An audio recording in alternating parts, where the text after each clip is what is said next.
dalam Permendes ini kita juga sampaikan bahwa prioritas penggunaan dana desa ini diutamakan menggunakan pola padat karya tunai yang ada di desa. Pola padat karya tunai di desa ini difokuskan pada pembangunan sarana prasarana di desa atau pendayagunaan sumber daya alam secara lestari berbasis pemberdayaan masyarakat.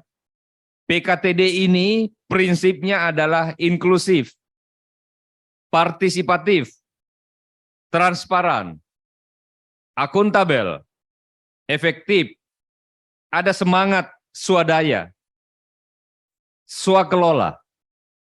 Kemudian bagi pekerja PKTD ini diprioritaskan untuk penganggur yang ada di desa, mereka yang setengah penganggur, perempuan kepala keluarga, PK, anggota keluarga miskin, atau anggota masyarakat marginal lainnya.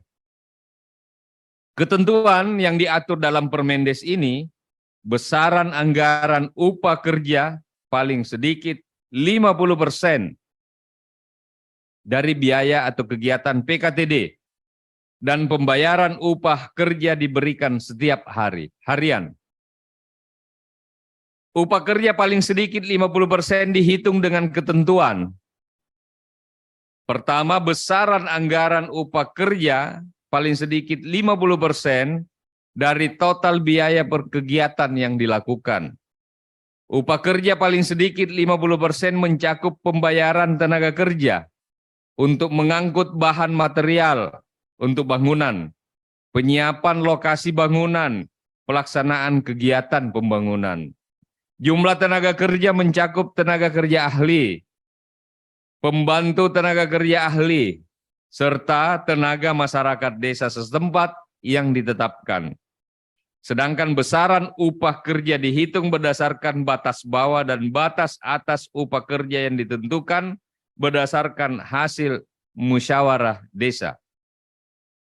Mengenai nilai batas atas upah kerja di bawah upah minimum provinsi, besaran upah dapat diatur lebih lanjut dalam peraturan bupati, wali kota, atau menggunakan hasil musyawarah desa yang mengacu pada sasaran tenaga kerja setempat.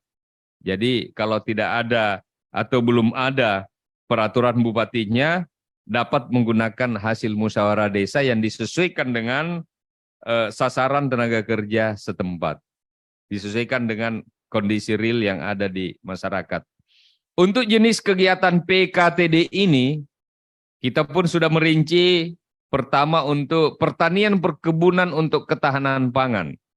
Dana desa dapat digunakan untuk pemanfaatan lahan kosong milik desa untuk tanaman pangan, tanaman perkebunan.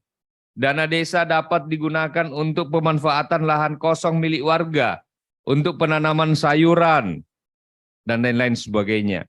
Dana desa dapat digunakan untuk penanaman tumpang sari tanaman pokok di lahan perkebunan, untuk perikanan, meliputi pemasangan atau perawatan keramba bersama, bagi hasil budidaya air tawar melalui badan usaha milik desa BUMDes, BUMDesma.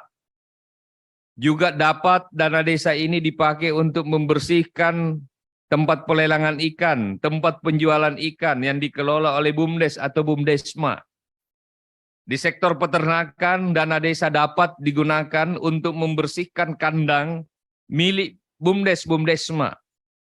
Penggemukan ternak bersama dengan sistem bagi hasil yang dikelola oleh BUMDes, BUMDesma.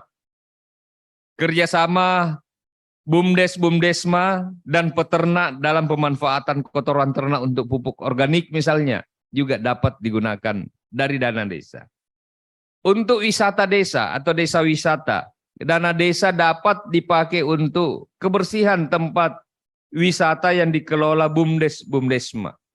Bukan tempat wisata yang dikelola orang per orang atau yayasan atau perusahaan, tapi yang dikelola oleh BUMDes, BUMDesma. Juga dapat digunakan untuk kebersihan tempat kuliner yang dikelola BUMDes, BUMDesma dan membuka partisipasi warga untuk berusaha di lokasi wisata. Dana desa untuk perdagangan logistik pangan dapat digunakan untuk pemeliharaan bangunan pasar misalnya. Badan BUMDes, BUMDesma berperan sebagai agregator untuk membeli komoditas desa untuk dijual kembali di pasar yang lebih luas. BUMDes, BUMDesma bisa menggunakan talangan kepada petani dan pengusaha kecil untuk melakukan produksi. Tambahan penyertaan modal untuk BUMDes, BUMDesma yang menguntungkan yang ada di desa juga dapat menggunakan dana desa. Industri pengolahan dan pergudangan untuk pangan dapat menggunakan dana desa antara lain dengan kegiatan-kegiatan perawatan gudang milik BUMDes, BUMDesma, perawatan alat penggilingan padi milik BUMDes, BUMDesma, dan penyewaan gudang secara murah yang sebagian dibayar melalui dana desa.